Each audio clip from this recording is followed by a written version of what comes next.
I slept at 10:30, woke up at 6:30 every day to get 8 hours of sleep. I would try to avoid sugar, for example, because that would make my concentration wouldn't be as good. For example, I exercised but not too much, so I wouldn't be too tired that I couldn't study, that kind of thing. So my thought process was always how do I have the optimal lifestyle in order to understand things? It's also a mark of class, social class, international schools. You have to be pretty wealthy in order to go to an international school.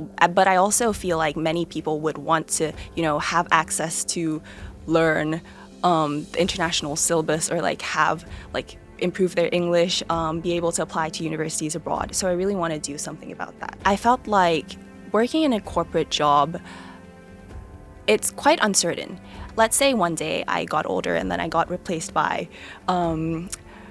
some younger people or AI, for example. คือในความเป็นจริงแล้วเนี่ยมันมีความล้มเหลวเยอะมากก่อนที่มันจะถึงความสำเร็จตรงนั้นเรา suffer เท่าไหร่มันจะยิ่ง push เราได้มากขึ้นค่ะ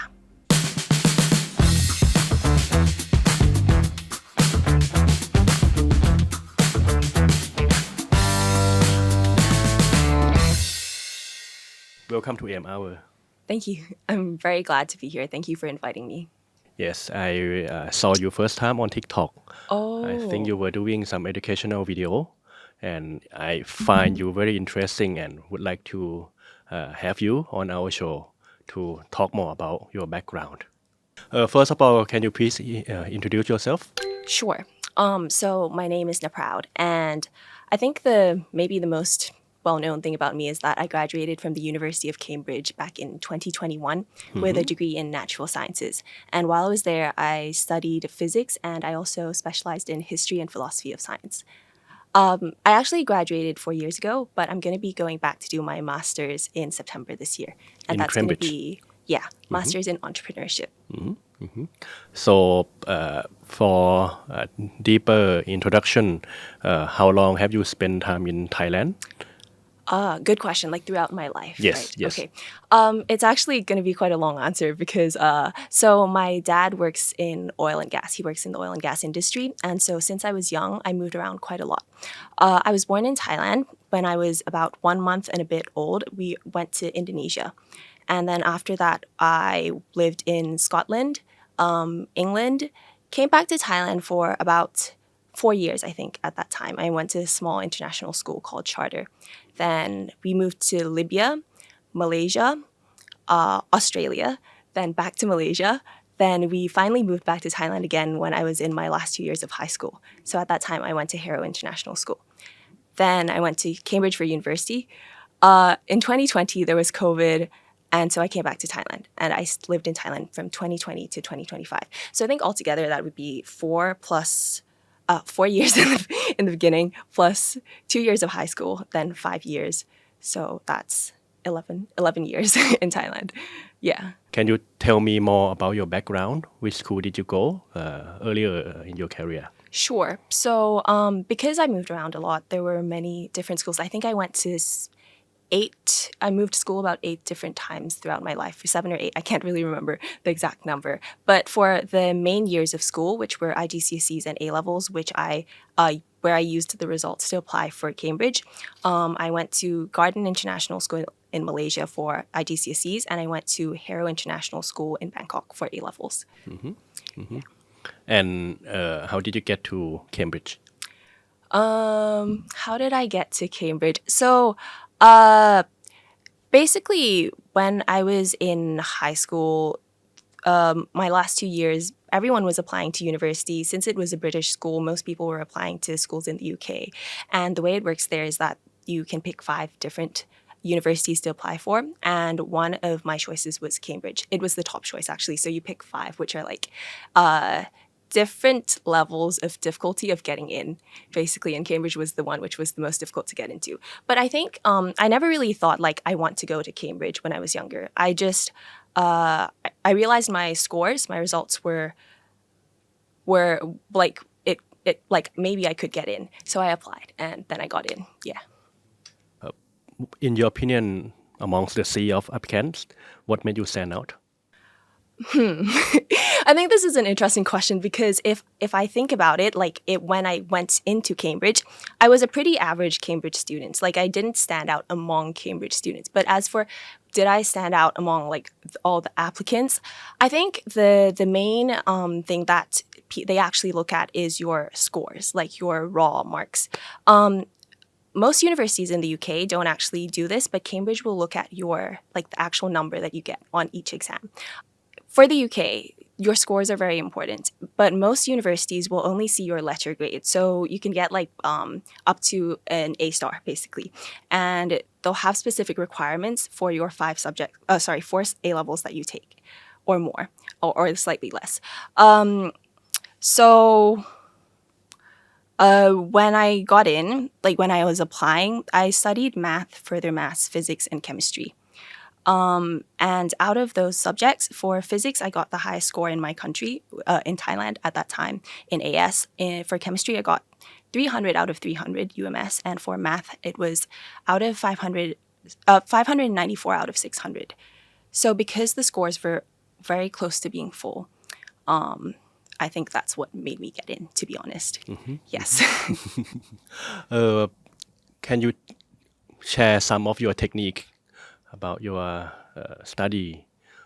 What are something that you can pass forward to the audience who might interested about like have their goal to study in Cambridge? Sure. I think that, to be honest, I didn't study in any like ways that were particularly different or inventive. I just made notes. I read the textbook. I did past papers, which is a pretty basic procedure for how people study. I think, but at that time, I was very dedicated to, like, it was like my one purpose in life, basically. I was like, I want to make my scores as good as possible. So everything else in life as well was like, I tried to design my life so I could get really good scores. For example, I slept at 10:30, woke up at 6:30 every day to get 8 hours of sleep. I would like try to like avoid sugar, for example, because that would like make my concentration wouldn't be as good. For example, I like exercised, but not too much, so I wouldn't be too tired that I couldn't study, that kind of thing. So my thought process was always like, how do I have the optimal lifestyle in order to understand things and like truly, yeah. Oh, actually, maybe I can add a bit more to your previous question about what made me stand out. I mean, there are a lot of people who do get high marks, like close to full marks, and sometimes they also don't get in. I think the difference there is that one of the things they always, like my teachers told me that I should have is passion. And I think Cambridge or Oxford as well, what they look for is understanding. There's an interview process aside from looking at your marks. So during the interview process, that's a test where they will ask you a question like live, and then you answer it live. It's going to be like a problem. Like, for example, if you apply for chemistry, it would just be a chemistry problem. But as you go through it, you're supposed to speak out loud, like speak what you think as you go along. And it's not just that like you get it right or you get it wrong and then you get in or you don't get in. It's more like they want to see your thought process and whether you can be independent in your thought process, and do you have your own ideas? Do you have originality? That kind of thing. Wonderful. What about English? How did you teach yourself? How did you get so good in English? Okay. To be honest, I thought you might ask this. So I was thinking like, how did I teach myself? But because I grew up, when I first started play school, like even before nursery reception, which is like the first proper years of school, I went to preschool in Scotland and England. So that was where I actually first learned English. I mean, I think back before then, my mom just spoke to me in Thai at home. My dad spoke to me in Thai at home. They just taught me a few basic words. But because I was immediately thrown into an environment where everyone else was speaking English, I just learned it from then. And since then, I just knew English. but I did read a lot as well when I was growing up. Yeah. And I was also in international schools throughout my life. Yeah. If there's anything that you can pass to the people who want to have like Sure, perfect yes, English as yes. you are, I think the most important thing is to immerse yourself in the language as much as possible. So try to use it in everyday life.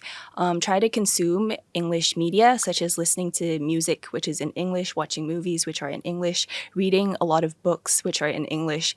Honestly, I read so much as a child. I have really bad eyesight right now, but I'm wearing contact lenses, so I actually have like -8. ลบ 800 like eyesight because yeah, I used to read all the time, walk and read, like sitting in the car and read, like lying down and reading. So my eyesight is really bad. I think, if you're in a Thai school, my mom and my dad told me that they learn with like grammatical rules. I actually have no idea about any grammatical rules.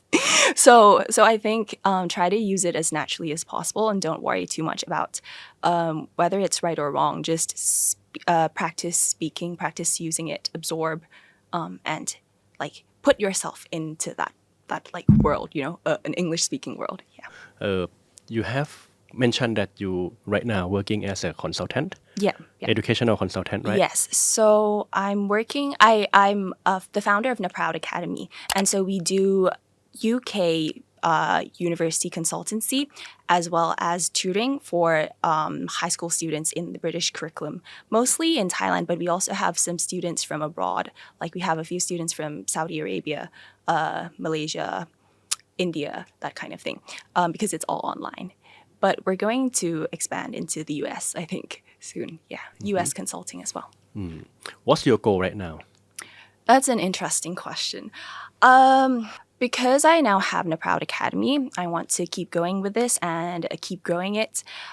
As for overall goals, I think that, to be honest, I realize I'm quite privileged in my position, like in terms of my education. If I look at where I am right now, like in Thailand, I feel like I was lucky enough to go to a really good university, world-class university, that kind of thing.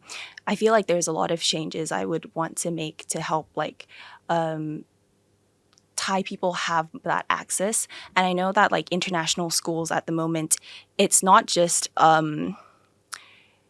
like it's also a mark of class, social class. International schools, you have to be like pretty wealthy in order to go to an international school. But I also feel like many people would want to have access to learn the international syllabus, or like have like improve their English, be able to apply to universities abroad. So I really want to do something about that.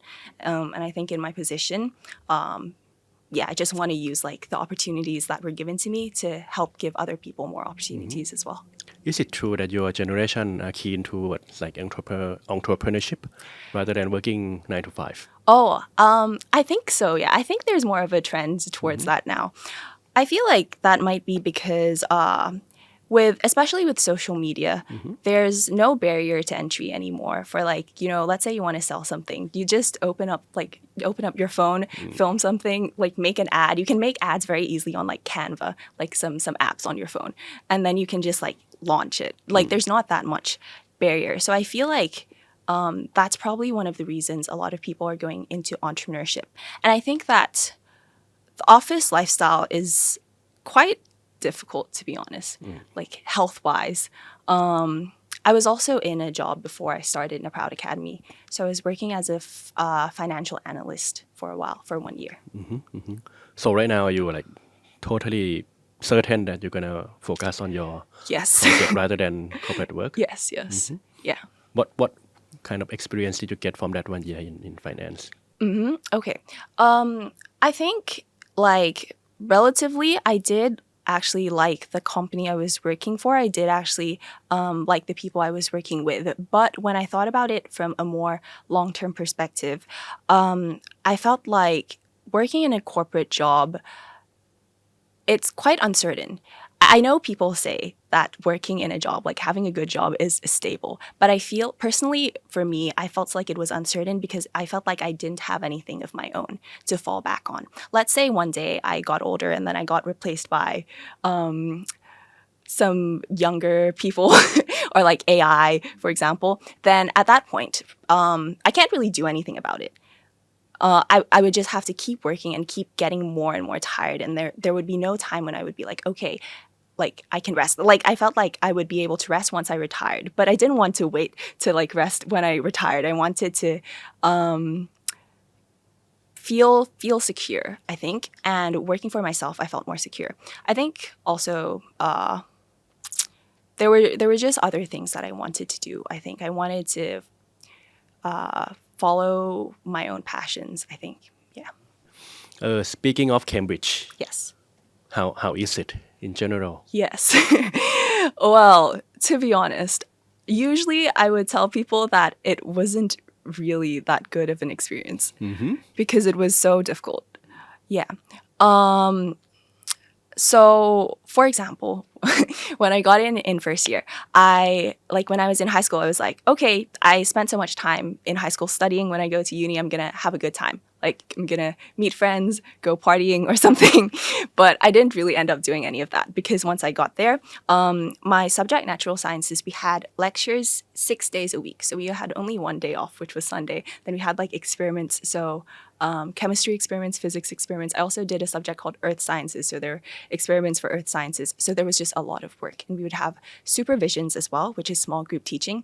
So that would be like us being taught by one person and with like 3 students. It was in general just a lot. But I do think like now that I look back on it, I'm very grateful for everything that happened. I think that it makes you tougher and it makes you know yourself better. And because you're faced with difficult situations, it becomes clearer to you what you actually want in life. What did you learn from that all that difficulties that you face? The fact that you can overcome those difficulties in Cambridge, because I can see from your eyes that it wasn't easy at all, right? Yeah, yeah. Can you first of all can you share me more about like when you said difficult? Yeah. What are some examples that you can tell me? Like, is it about academic or is it about the people that you face? Sure. Yeah. Okay.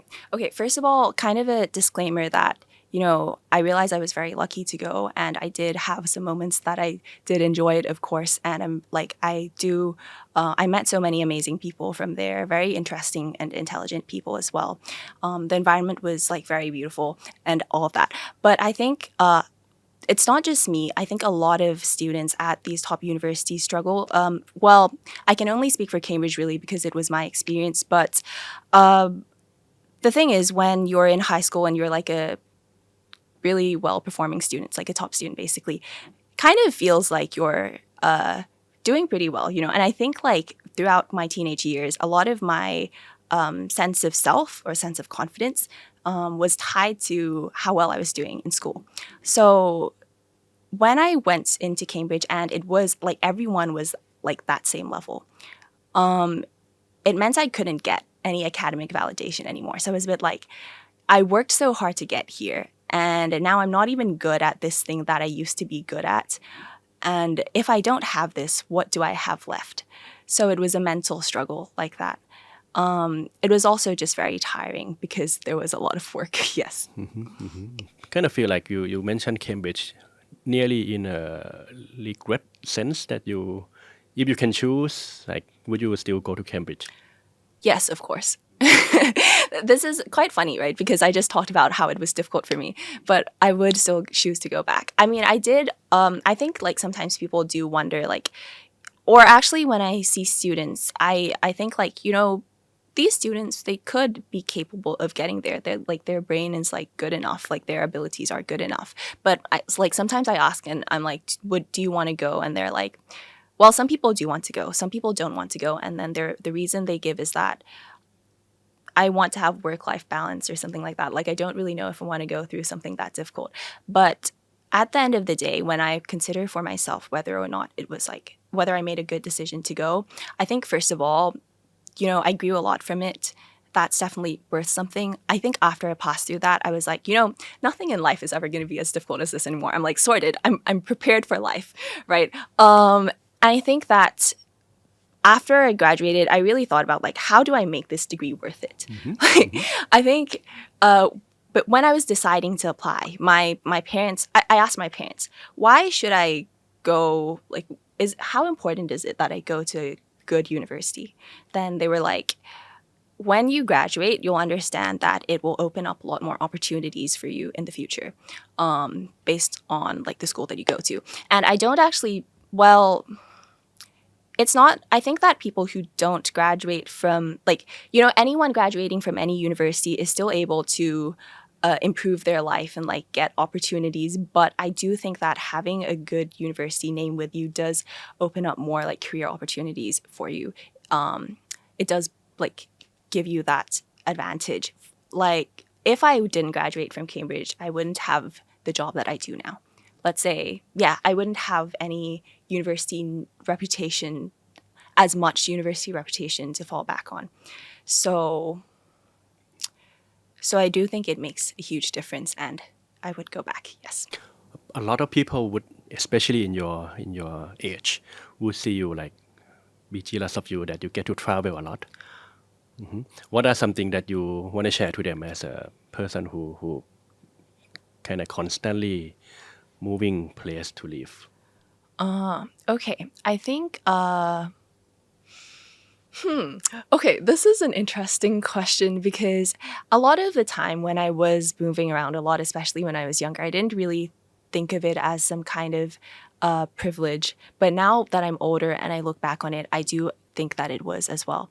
Like moving around a lot opened my eyes up to different perspectives. And like, I think it also kind of freed me from any societal expectations. Because let's say you're in the same community for a while, people would get to know you, they would expect certain things of you, they might like talk about you, that kind of thing if you do stuff. But because I was moving around so much, every place I was like a new student or like nobody really knew me. So I've had a lot of freedom in that way to kind of do whatever I wanted, and I never really felt like anyone paid attention to me, which is still kind of a feeling that I have these days, even though I feel like it might not be as true anymore. But I still kind of feel like nobody is really gonna pay much attention to me, so I should just do whatever I want. Yeah. And the fact that you get to live abroad in so many countries, now you have your own TikTok channel as well. Yes. What's the main purpose? I think my TikTok channel, it has a lot of different content right now. It has both traveling content and it has educational content. And sometimes I just vlog my life and talk about like being, working as an entrepreneur, that kind of thing. For me, it's a way to share my experiences because I feel like a lot of things I do are not that common. Yes, like going to Saudi Arabia, it's not that common. So I want to show people what it's like there, or like working, like, going to Cambridge, for example, not that common. I want to show what that's like as well. But I think in general, to be honest, I did ask myself quite a few times. I was like, what is the purpose of my channel? I just sometimes felt like I have things that I want to say, like things that I want to give. So, yeah. And what do the audience can expect to get from your TikTok channel? Right now, I'm focusing quite a lot on educational paths. So I made a series, like a series of shorts called สงครามสอบด่วน which is a play on words from สงครามสอบด่วน which is like, yeah, the Netflix show, which is about like my life from when I was younger to currently now, what I'm doing and like all the schools I went through. And it's like sop because I work in tutoring and education now, and a lot of exams throughout my life were very important to me and determined my future. With that, I now have quite a lot of people watching who want to hear like how I studied and that kind of thing, or like how I was brought up, or different mindsets that people should have towards studying. So I think there will be quite a lot of that in the future. Is there anything that you have been prepared and haven't asked? เดี๋ยวพูดเป็นภาษาไทยนิดนึงแล้วกันเพราะว่า ได้ครับ เผื่อจะ connect กับคนไทยได้มากขึ้นอันนี้เราพูดภาษาอังกฤษมาอย่างเดียวมาสักพักหนึ่งแหละโอเคจริงๆพาวเริ่มทำ YouTube เลยตั้งแต่ตอนแรกแต่ว่าแบบปี2020เพราะว่าพาวรู้สึกว่าการทำโซเชียลมีเดียเนี่ยช่วงนั้นเริ่มมีคนออกมาทำมากขึ้นแต่ก็ยังไม่เยอะเท่าเดี๋ยวนี้เพราะเดี๋ยวนี้คนเขาเหมือนแบบ ทุกคนคิดว่าควรจะทำเพื่อขายของหรืออะไรแบบนั้นหรือว่าแค่แบบให้มีopportunities เพิ่มขึ้นตอนนั้นพาวก็ทำเพราะว่ารู้สึกว่าจริงๆก็คิดตั้งแต่ตอนนั้นแล้วว่ามันจะช่วยให้เรามี opportunities เพิ่มขึ้นอยากหาเงินนะคะตอนนั้นแต่ว่ามันไม่เคยได้เงินเลยตอนนั้นแต่ว่าพอทำ YouTube ตอนแรกเลยแล้วมันเป็นแบบ long form content ซึ่งมันแบบโตยากมากๆเราแบบตอนนั้นพอพูดไม่ค่อยเก่งด้วยแล้วก็ทำเป็นภาษาอังกฤษทั้งหมดก็เลยไม่มีใครดูเลย คือระหว่างช่วงนั้นก็แบบคิดกับตัวเองบ่อยมากๆว่าแบบควรจะเลิกทำไหมประมาณนั้นแต่ว่าก็ไม่เลิกทำก็ทำต่อไปเหมือนแบบไม่ค่อยอยากจะรู้สึกยอมแพ้กับอะไรบางอย่างก็เลยทำไปเรื่อยๆทำไปเรื่อยๆจนประมาณปี2024มาเริ่มทำ TikTok ทำแบบreels shorts ก็เริ่มมีคนดูมากขึ้นเหมือนเราอาจจะโตขึ้นด้วยมีประสบการณ์มากขึ้นว่าคนเขาสนใจอะไรหรือไม่สนใจอะไรพอสอนนักเรียนเราก็สามารถแบบจริงๆตอนแรกอะพูดช้ามากตอนทำ YouTube ตอนแรกเป็นคนพูดช้ามากๆแล้วเราก็แบบดูของตัวเองเราก็รู้สึกว่าทำไมมันน่าเบื่อขนาดนี้ แต่ว่ามันเหมือนเป็นนิสัยพอเริ่มมาทำอีกทีก็เหมือนแบบโอเคต้องพูดเร็วพูดเร็วจนเดี๋ยวนี้มีคนมาคอมเมนต์ทำไมพูดเร็วจัง นั่นแหละแต่ว่าก็คือปกติแล้วเนี่ยคนเขาก็จะคิดว่าคนที่ได้คะแนนดีอย่างเพื่อนๆสมัยเรียนเขาก็จะมองพาวแล้วก็คิดว่าดูเหมือนพาวทำอะไรแล้วมันได้ทุกอย่างเหมือนแบบทำเป็นทุกอย่างคะแนนก็ออกมาดีก็ดูไม่เห็นจะก็ดูเหมือนชิวๆจริงๆไม่ได้ชิวเท่าไหร่หรอกอ่านหนังสือเยอะมาก แต่ว่าคือในความเป็นจริงแล้วเนี่ยมันมีความล้มเหลวเยอะมากก่อนที่มันจะถึงความสำเร็จตรงนั้นค่ะก็เลยแบบสำหรับคนที่ดูก็อยากจะบอกว่าสำหรับใครที่กำลังล้มลุกคลุกคลานอยู่ใน process ของการพัฒนาหรือไปสู่เป้าหมายอะไรบางอย่างมันมีความล้มเหลวเยอะอยู่แล้วแต่ว่าเราใช้ตรงนั้นน่ะเราก็เหมือนแบบความลำบากตรงนั้นมาผลักดันตัวเองให้ไปสู่จุดที่สูงขึ้นได้พาวเชื่ออย่างนั้นแล้วพาวคิดว่าจริงๆแล้วเนี่ยเราซัฟเฟอร์เท่าไหร่มันจะยิ่งพุชเราได้มากขึ้นค่ะครับผมดีมากปิดเป็นภาษาไทยค่ะขอบคุณพราวมากครับวันนี้ขอบคุณครับขอบคุณมากค่ะ